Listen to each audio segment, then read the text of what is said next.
League trainer with StocksToTrade, Tim Bowen back with you. Today is July 18th, 2017. Just want to go over what is still the most consistent and, basically best performing trade setup out there right now.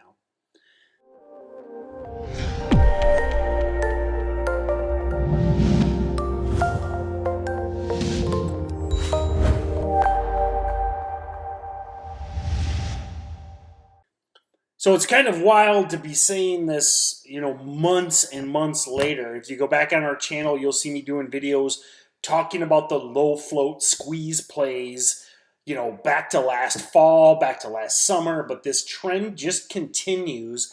I don't know how the guys stick around, how the traders, how they manage to keep from blowing up, but we are consistently seeing that these lower float stocks, and I consider a low float stock less than 10 million float. That number varies for everybody. Some guys will use a lower number, some guys will use a higher number. But when I'm screening and when I consider it a low float stock, I consider 10 million float. If you're curious about what the float is, you can go to Investopedia. I've done other videos talking about it. But these are the type of stocks that they're, it's a limited supply, and it's a basic supply and demand situation. And when you got guys shorting these just because they're up, CBLI yesterday was up, I think, roughly 50% at the at the open. There's guys piling in short. You can see them in the Twitter feed in StocksToTrade. It's one of the best things. You can see the sentiment. You can see guys getting short. You can look at the chart and you know that when this thing is ripping to new highs, there are potential buy opportunities over and over and over again. We've been trading whole dollar, half dollar breaks. We've been trading high of day breaks. So, you could have gotten that move early in the day around 225. I broke that down in extreme detail in StocksToTrade Pro yesterday morning, where I stream the market open each day. We talked about the 225 over under as a potential entry. You get a 50, 60 cent move in a matter of minutes, which when you look back at the daily chart in the grand scheme of things, a 50-cent move was nothing on CBLI. But, you got that crazy rip. And then if you miss that trade, you can wait for the high of day break around midday. It breaks 250, another 50 cents into the, basically parabolic rip in a matter of minutes. You could make 50 cents a share. Obviously, you're talking perfect entries and exits. But you can have a small position size and make several hundred, several $1,000s in a matter of minutes on these trades. And again, people always say, how do you know it's a short squeeze? How do you know? I know based on Twitter sentiment. I know based on the size of the float. I know that based on the fact that this thing just never, ever gives any sort of breath to the shorts.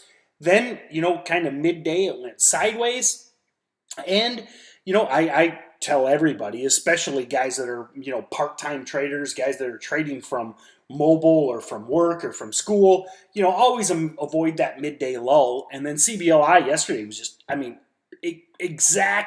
exact perfect squeeze play. You get that midday lull, hold, and then a break at the high of the day, basically into power hour at 3 p.m.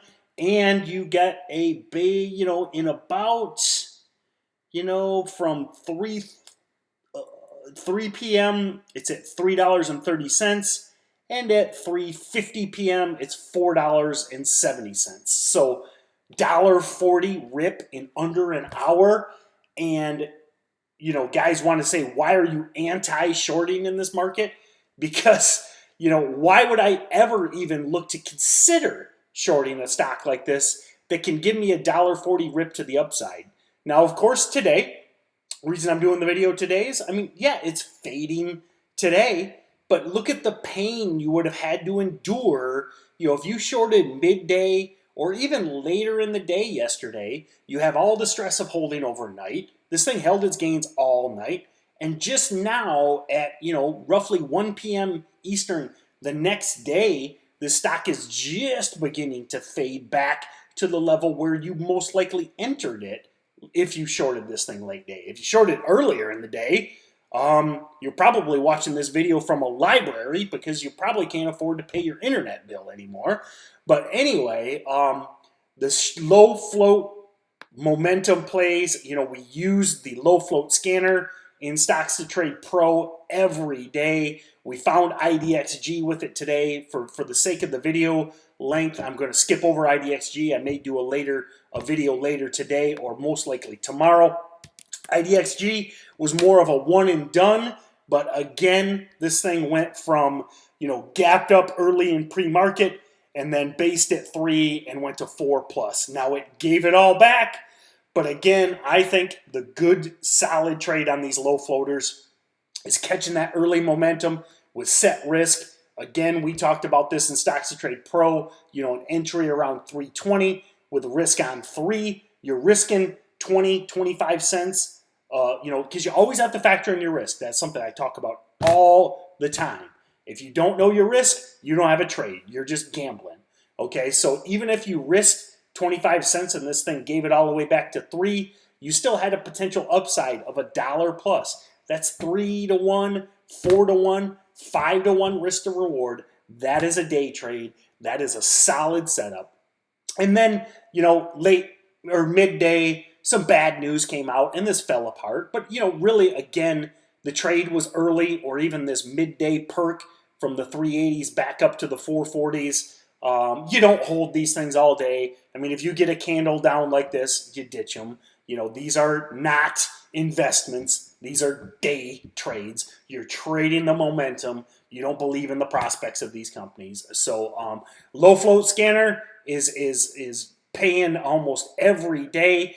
We'll go one day without a low float runner, maybe 2 days, but pretty much I talked about this last night in our strategy session. I'm like, CBLI was today. A lot of the guys had missed it, didn't get trades because they were busy. I said, you know what? We'll probably have another one tomorrow. Sure enough, we had IDXG. So it's just you don't have buy-ins, you don't have locate fees, you don't have borrow fees, you don't have all this pain, the margin requirements of shorting these stocks. I recommend focus going long, trading the momentum with set risk on low float stocks. So keep running the low float scanner, guys, and thanks a lot, and we'll see you next time.